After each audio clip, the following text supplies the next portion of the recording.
Assalamualaikum warahmatullahi wabarakatuh. Perkenalkan, nama saya Elviananda dari kelas 2B, ingin menjelaskan tentang plagiarisme di era AI antara kemudahan dan amanah akademik.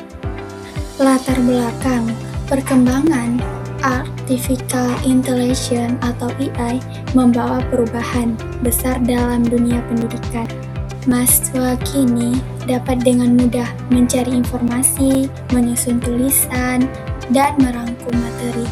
Tetapi, dari kemudahan tersebut menimbulkan risiko yang cukup tinggi.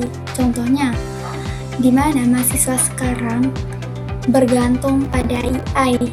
Mereka mengcopy paste jawaban dari AI untuk menyelesaikan tugas dari dosen, di mana mahasiswa sekarang tidak lagi memikirkan jawaban secara kritis.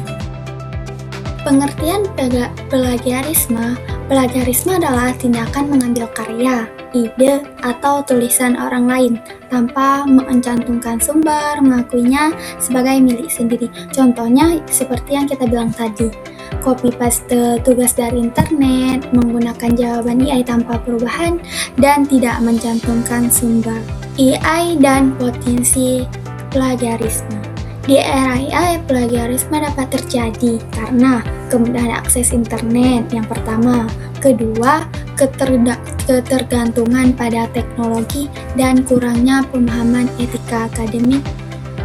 Bentuknya, menyalin hasil AI mentah, tidak memahami isi tugas, dan mengakuinya sebagai karya pribadi. Nilai jujur dan amanah. Jujur, dari segi mengerjakan tugas sendiri, tidak menyontek dan menyebutkan sumber, tidak cuma-cuma mengcopy paste dari AI, tapi kita menjelaskan dengan kata-kata sendiri. Sedangkan amanah, bertanggung jawab atas tugasnya, tidak menyalahkan guna AI, menjaga kepercayaan akademik. Dampak dan solusi dari AI. Dampaknya merusak integritas diri kita, kehilangan kepercayaan diri, dan sanksi akademik. Contoh sanksi akademik, saat dosen mengasih soal ke kita tetap mengcopy paste tugasnya dari AI ataupun menjawabnya sesuai kata-kata AI lah kan, jalan praktis. Tapi kita tidak mengubahnya sedikit pun, tidak menjelaskan sesuai dengan kata-kata kita. Itu sanksinya pasti ke nilai kita lah kan, berarti dampaknya kan ke sanksi akademik. Sedangkan solusinya, gunakan AI sebagai alat bantu, prafase dengan pemahaman sendiri. Maksud dari prafase dengan pemahaman sendiri, kita menjelaskannya dengan kata-kata sendiri, cantumkan sumber, dan cek plagiarisme. Sebelum saya sampaikan kesimpulan dari pembahasan kita yang tadi, mari kita bahas 4 persoalan yang sedang update ataupun sedang viral di kalangan mahasiswa sekarang. Melebih-lebihkan fakta demi view.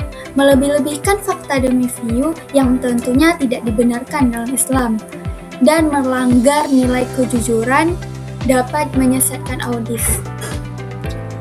Dalam Al-Quran, Allah berfirman, A'udzu billahi minasyaitonir rajim. Bismillahirrahmanirrahim. Ya ayyuhalladzina amanu lima taquluna ma la taf'alun, yang artinya, wahai orang-orang yang beriman, mengapa kamu mengatakan sesuatu yang tidak kamu kerjakan? Yang dimana makna tersebut kita dilarang untuk mengcopy paste ataupun menganggap karya orang lain sebagai hak pribadi kita. Yang kedua, kreator ekonomi dan monetisasi konten. Kreator ekonomi dan monetisasi konten pada dasarnya diperbolehkan ataupun halal lah. Syaratnya harus jujur transparan dan tidak menipu, tidak mengandung unsur maksiat atau merugikan orang lain. Kreator ekonomi dan monetisasi konten menjadi haram jika ada kebohongan ataupun manipulasi dan menipu audiens demi keuntungan. 3. Jujur tapi tidak viral. Memilih tetap jujur meski tidak viral adalah pilihan yang lebih islami, karena Islam menekan kejujuran dan keikhlasan daripada popularitas. Dari jujur tapi tidak viral, yang dikorbankan emang popularitas, penghasilan cepat, dan pengakuan Islam. Tetapi dapat menjaga integritas diri, amanah audiens, keikhlasan, keberkahan jangka panjang. Tidak viral, tapi jujur lebih bernilai karena menjaga prinsip, bukan mengejar angka. Sukses digital tanpa kehilangan integritas. Sukses digital tanpa kehilangan integritas dengan cara terapkan tabayun ataupun cek fakta. Kita mengecek fakta dulu sebelum meng-share informasi. Buat konten yang bermanfaat, jujur dalam promosi, konsisten dengan nilai Islam, dan fokus pada dampak jangka panjang. Nah, sekarang mari kita bahas kesimpulan dari pembahasan sebelumnya tentang plagiarisme. AI memberi kemudahan dalam proses pembelajaran, tetapi juga meningkatkan risiko plagiarisme jika digunakan dengan tidak benar. Oleh karena itu, penting bagi mahasiswa seperti kita untuk tetap menjunjung nilai jujur dan amanah dengan menggunakan AI sebagai alat bantu, bukan sebagai jalan pintas, agar nilai akademik tetap terjaga. Sekian dari pembahasan saya ucapkan terima kasih. Saya akhiri, wabillahi taufiq wal hidayah. Wassalamualaikum warahmatullahi wabarakatuh.